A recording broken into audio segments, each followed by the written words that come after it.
Måske mig spørge noget? Ja. Vil du mene, at du er en syndebuk i samfundet? Det er jo lige præcis det, mit job består i.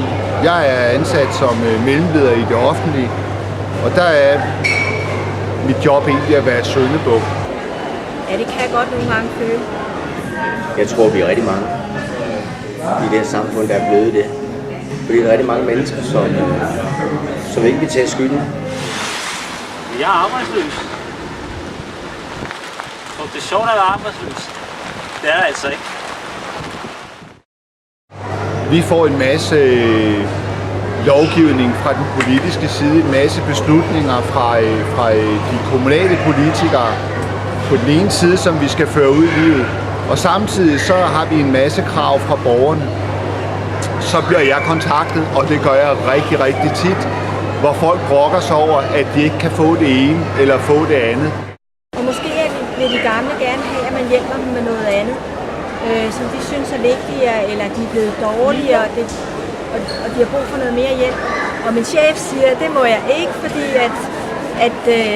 at vi har ikke penge og ressourcer til at gøre så meget. Det gør vi ikke, fordi det er der simpelthen ikke penge til i kommunerne. Blandt andet på grund af skattestop og så videre. Så jeg synes, at man skulle simpelthen vælge at sætte skatten op. Det er jo en urimelig høj beskatning, vi betaler for det arbejde, vi gør. Jeg gør jo det, at jeg går foran som et godt eksempel. Og det skulle gerne inspirere de andre til at gå på samme vej og få en uddannelse og skabe sig selv de muligheder, som jeg har skabt gennem min lange uddannelse og gennem mit hårde arbejde. Skal jeg arbejde, eller skal jeg ikke arbejde? Det siger de rige. Men det er dem, der bestemmer det. Hvad gør jeg? Lille mig. Jeg har ikke noget at skulle have sagt. Vi har valgt et samfund, hvor vi er solidariske over for hinanden, men det er ved at gå fløjten. De synes tit, at vi skal gøre det hurtigere og mere, og kunne vi ikke også lige gøre sådan, og kunne vi ikke også lige, og når nu vi er der og sådan noget, og vi må ikke gøre det. Der er jeg helt overbevist om, at vi kan gøre det meget bedre til en lavere pris. Og så bliver de jo smadret sure og kede af det, og vrede på mig over, at jeg ikke lige kan gøre noget andet. Hvor folk brokker sig over, at de ikke kan få det ene eller få det andet. Jeg synes også, at jeg skulle bestemme lidt over mig selv. Jeg synes, millionærskat er en meget dårlig forslag. Og bare skyde bolden videre. De rige.